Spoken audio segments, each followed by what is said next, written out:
As the Grimdark Compendium rapidly evolves with the addition of new painters and the advent of Villainy Ink, we wanted to start exploring new worlds outside of the Warhammer universes. This was the perfect opportunity to team up with Bestiarum Games, known for bringing a truly dark and twisted vision to the realm of miniatures. So in this video, we'll be showing you our secrets for painting truly grimdark fantasy figures with Villainy Ink and guide you through the rancid meanders of the Crimson Grove. Welcome to the Grimdark Compendium.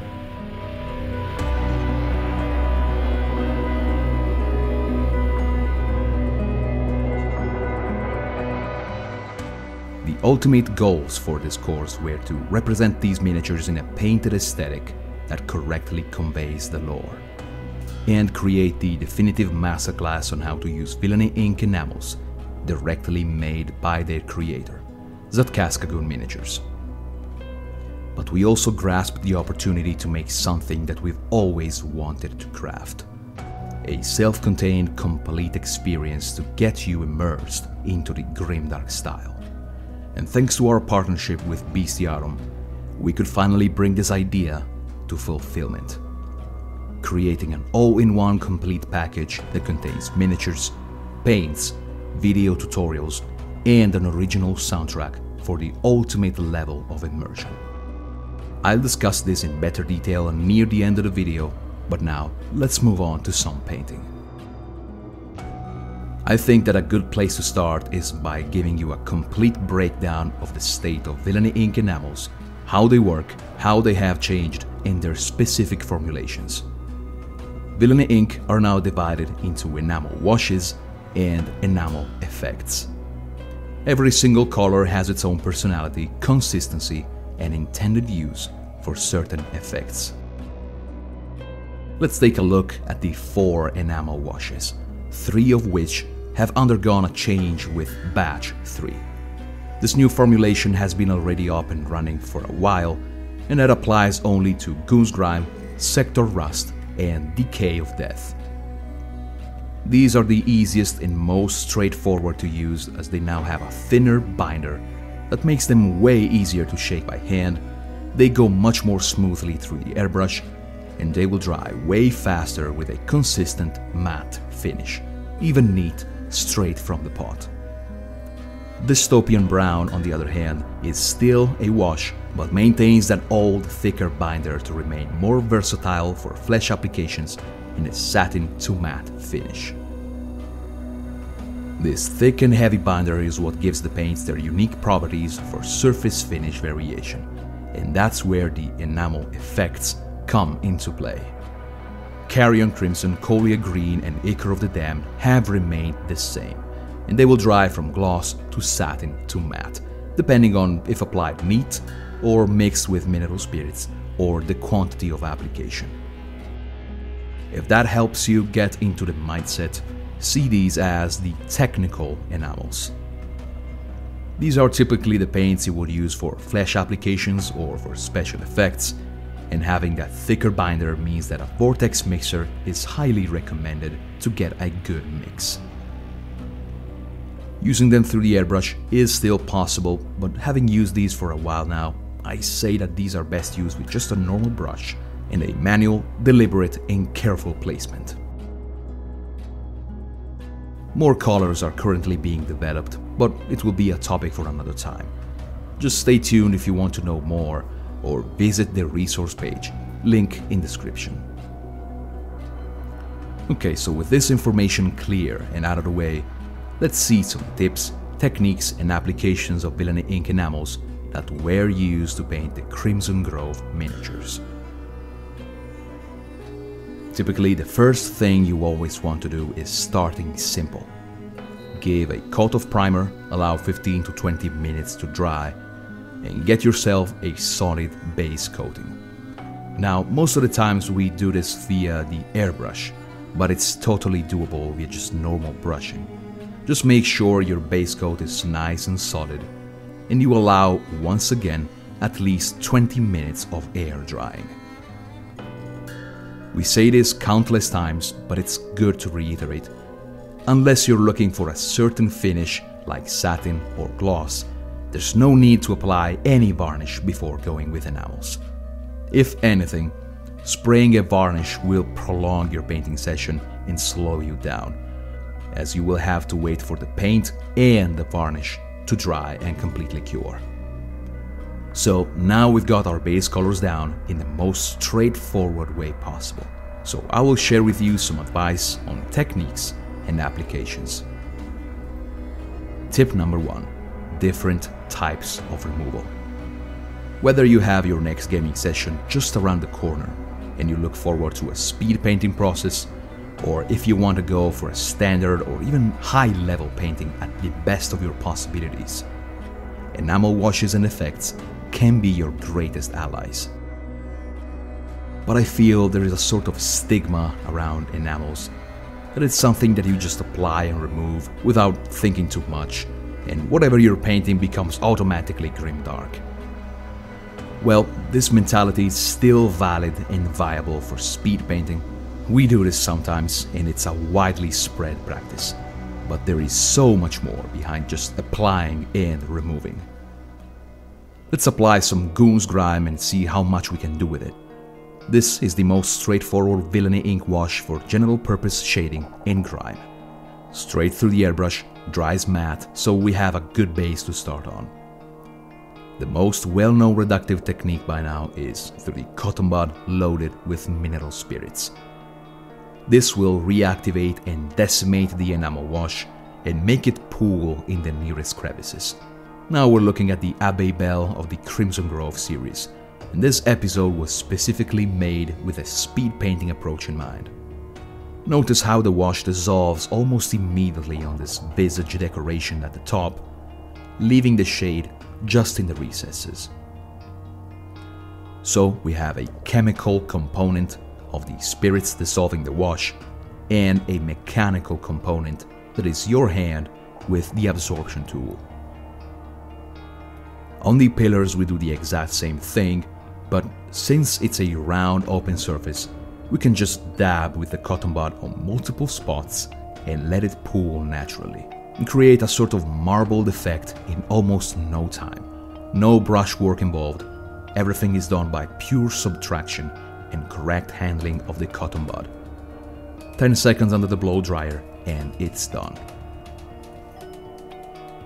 Another way to remove the wash is through the dry removal, and we're showing it here on the Bile Guardian. It utilizes no mineral spirits, so we are solely relying on the mechanical component. This type of removal requires you to apply very little force, and it will result in maximum staining, which is perfect to create gradual transitions. Now, one downside of this removal is that you will probably go through a lot of cotton buds, as you want them to be clean most of the time, or you will risk unintentionally dragging the pigments in places they should not be. The movement should be a circular or round back and forth motion, especially focused on raised areas, but not forgetting to work crevices and around the crevices as well. And after we work the entirety of the flesh with the dry removal, one area at a time, we come with a cotton bud that has very little mineral spirits, just barely present. Maybe drag the Q-tip on a piece of paper or cloth so you are absolutely sure you have almost next to nothing. So we're not drowning the model in mineral spirits or letting it pool or anything like that, but barely touching the raised areas in a light dabbing motion, dissolving just very small areas.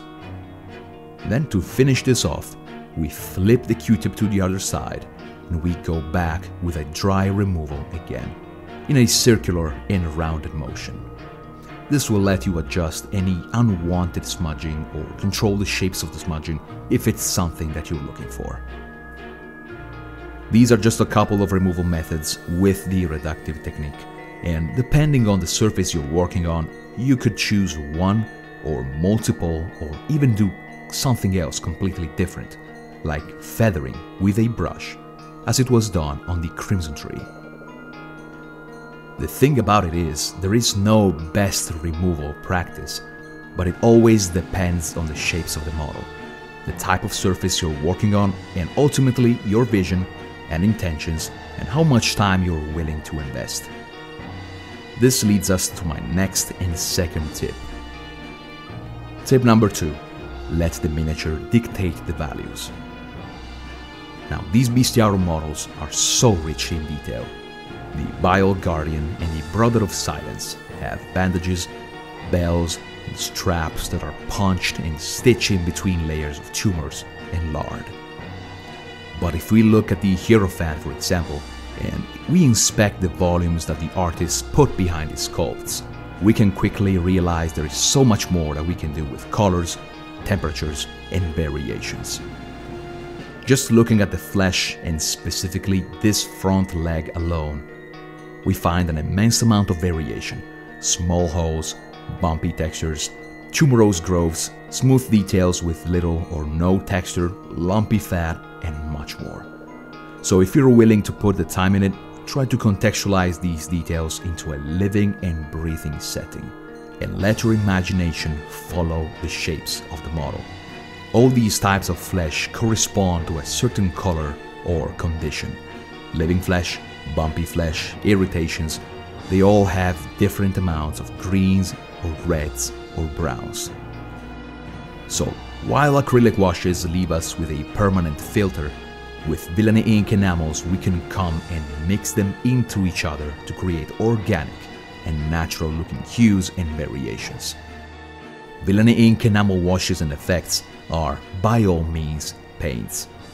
You paint with them exactly as you would do with other paints, but just in different conditions.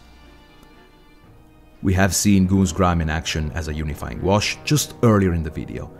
This is an all-purpose color that is neutral enough to be used on any type of details for wargaming figures, even flesh.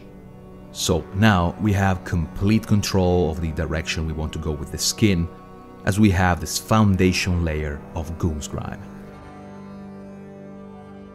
We start introducing dystopian brown and shift this flesh color into a warm brown value. We work dystopian brown starting from the crevices and feather out, using brushes and cotton buds, painting around the organic shapes of the flesh, feathering and mixing in a natural way. We are not covering the entire model, but using the enamel wash in a type of application similar to an acrylic, so picking up just the right quantity. You will notice that especially near the crevices, dystopian brown will mix with Grimdark and create a completely new color. But actually that's perfect, as we want to embrace that organic variation that is usually expected in a flesh recipe. If we want to push that warm brown even more, we simply do a second pass and push that reddish brown where we want to. This is painting in its purest form, deliberate and controllable as much as the user wants. The beauty of enamels is that every mistake you make in the stage can be fixed immediately. Just feather off and try again. Just note that after being air dry and sitting for 24 to 48 hours, all of this will become permanent. And after that, if we want to have even more variation, we could push this into a horror and disturbing aesthetic that is definitely appropriate for the Crimson Grove. And here is where Villainy Ink Enamel effects come into play. If you remember from the start of the video, these enamel effects have that thicker binder that allows for surface variation. And to help you get more familiar with these paints, I'll give you my final tip, which is all about that variation and control. Tip number 3. Use a flat palette and embrace variation. So this tip might come out of the blue, but it's actually very useful and ties to pretty much everything that I've said. I myself used to mix my washes in tin cups, but those are way more appropriate when you want a very specific mix that is consistent all throughout, or if you want to put a mix into an airbrush. But for manual brushwork and to embrace that variation, it is just best to use a flat palette. Let's get some Ichor of the Damned on this flat surface, and we let it pool there in its pure form. Then we get some mineral spirits just to the side. When we refer to a 1-to-1 mix, this is what it's like. Getting a brush full of mineral spirits as thinner and mix it to the side with a brush full of color. This leaves the rest of the Ichor of the Damned to be used for later, in a neat application or in a different mixer entirely. This way, you will always have the options to choose, adding more color or more thinner by sensation and being ready for subsequent passes. What sets apart Villainy Ink from other enamels is the control they offer and the built-in surface finish variation that allows satin to gloss effects. Now, thinning them with mineral spirits means that the spirits will bite into the paint, partially killing that gloss effect. So over-thinning these paints can defeat their purpose. However, sometimes we can turn this to our advantage, but it must be done in a deliberate way. As we said, Ichor of the Damned is one of the enamel effects, so it is a technical enamel intended for rendering a black and wet looking ichor.